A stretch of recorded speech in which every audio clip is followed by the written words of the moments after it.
Well, Poppy, lots to talk about at Yeah, the we close have. of the show here. Should we start with the Australian cricket team? Well, why not? I mean, there won't be much to talk about at the moment. No, it's been poor.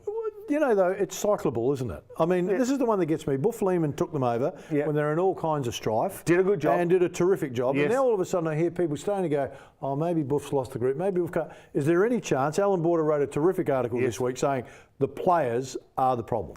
Is that fair? Totally responsible. Oh, I agree. I get sick of the coach, good and bad, being the focus of poor performance. Yep. But I think what is most disappointing about this Australian team, and what's disappointing about any sporting team that you follow, is if there isn't an obvious desire to give all, obvious hurt when you're not performing, a real strength together as a team. To me, they're showing. Is that the feel you get about the group? You know what? I think there's a few things that have probably muddied the water. One is Michael Clark's book coming out I think it's done some damage. and bagging players. I think has just fractured the fabric of what has been a really respected team in Australian sport, in world sport. Yes. And I think, and I'm not sure that that's got anything to do with the performance, but what it has, it's tarnished the image of the Australian cricket team just at a time when they didn't probably need that sort of attention. Hey, look, I think you're probably right. Just again, before we get on to the next up, Buff Lehman's a great coach. Oh, great. I don't think the problem Great is with person, great coach, great people person. So I'm standing behind him. Travis Head, has he done enough to get a chance now? Yeah. Or is it risky? Because when you're losing, suddenly you get players looking over their shoulder. If I get out for a duck, and they're nervous when they're playing because they're trying to hold on to their spot. Look at Callum Ferguson. Yeah, I felt sorry You know, for run out for 3, I think, and then out for 1.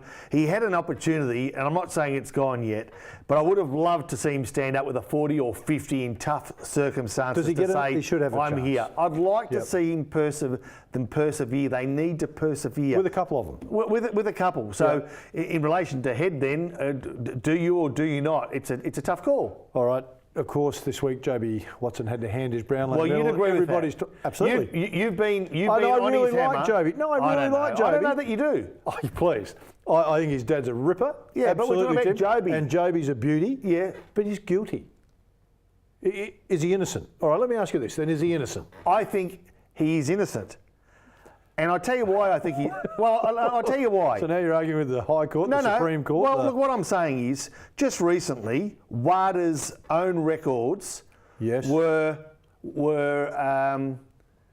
cracked, for want of a better description. By the Russians. Yep. By the Russians. Yep. And what that showed was there are actually quite a number of athletes that technically were breaching, but they did inform WADA. They filmed in the right paperwork. So they filled in the right paperwork. So I think what this gets down to is filling in the right paperwork. I don't think anyone doubts that there was some ignorance, and I know ignorance is no excuse, Sure isn't. by the players. And I think that's the only mistake he made. Because when we see someone... No, you know the mistake he made was he trusted people. That was the mistake he made. Isn't that poor when that's the mistake you make? Yeah, and I think that's why, and I'm sympathetic to his cause, and I think that's why everybody's sympathetic is because he trusted people, and there appears to be no clear path on guilt. Yes. You know, they've been proven guilty along the way, so we have to say they're guilty, but it was always murky. I think if it had to come out crystal clear, he was cheating regardless.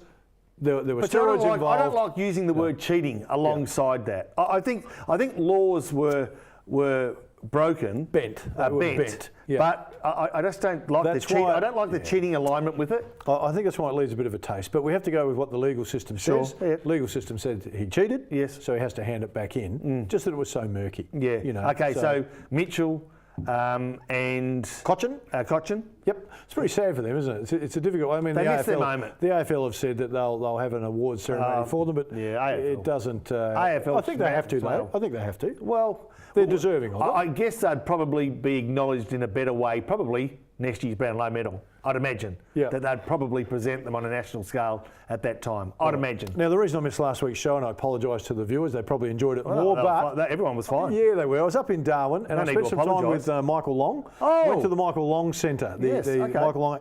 It is magnificent. What is the Michael Long Centre? It's the AFL, Michael Long AFL Academy. Okay.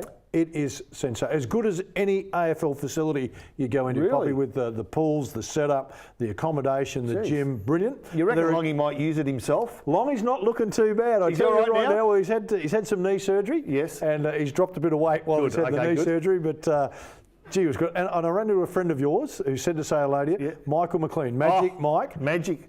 Footscray in the early 80s, he was a beautiful player to watch. You know, one of those just a little bit like McLeod, just a nice mover. Yep. Yeah. And just a ripping line. He's doing some fantastic things up there with the Indigenous kids and heavily involved with coaching. In fact, I was driving here today chatting with a bloke, and I think an AFL club should have a look at a guy like him. If they've got 4 or 5 Indigenous kids in their program, because we know it takes them a while to settle, there's your man. Make a phone call him, get him to look after those kids, and you will reap the rewards. Fantastic, so I think he's a good. Look, I actually met him in the early 80s and a terrific bloke. All right, time for us to go, Poppy. Good on you, mate. Hope you've enjoyed the show. Look forward to your company next week, everyone. Bye for now.